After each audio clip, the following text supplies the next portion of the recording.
সুপ্রিয় সুধী, আসসালামু আলাইকুম। ফেসবুককে অনেক সময় আমাদের বিভিন্ন তথ্য হালনাগাদ করতে হয়। আমরা অনেক সময় দেখা যাচ্ছে যে আমাদের ওয়ার্কিং প্লেস, পাশাপাশি সিটি, আমাদের অন্যান্য আরো আনুষঙ্গিক অনেক তথ্য হালনাগাদ করতে হয়, আপডেট করতে হয়, এডিট করতে হয়। সেই প্রক্রিয়াটি আপনি কিভাবে আপনার মোবাইল ফোনে ফেসবুক অপশনটিতে গিয়ে করবেন দেখিয়ে দিচ্ছি। ইনফরমেটিভ ভিডিও পেতে ফলো করে সঙ্গে থাকুন, শেয়ার করে টাইমলাইনে রেখে দিতে পারেন, পরবর্তীতে আপনার কাজে আসতে পারে। ধন্যবাদ সবাইকে।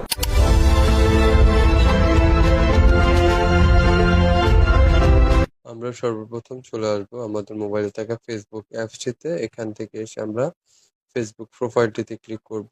প্রোফাইল আইকনে ক্লিক করার পরে আমরা আবারও প্রোফাইল আইকনে ক্লিক করব। ক্লিক করার পরে এখানে দেখতে পাচ্ছেন থ্রি ডট, আমরা থ্রি ডটে ক্লিক করব। থ্রি ডটে ক্লিক করার পরে এখানে আপনারা দেখতে পাচ্ছেন প্রথমে একটি অপশন দেখাচ্ছে এডিট, আমরা এডিটে ক্লিক করব। এডিটে ক্লিক করার পর আমাদের কাছে এমন একটা ইন্টারফেস চলে আসবে। এখান থেকে আপনি চাইলে কিন্তু আপনার যত ধরনের ইনফরমেশন আছে, যত ধরনের তথ্য আছে, এখান থেকে এই তথ্যগুলো আপনারা এডিট করে নিতে পারবেন। ধন্যবাদ সবাই।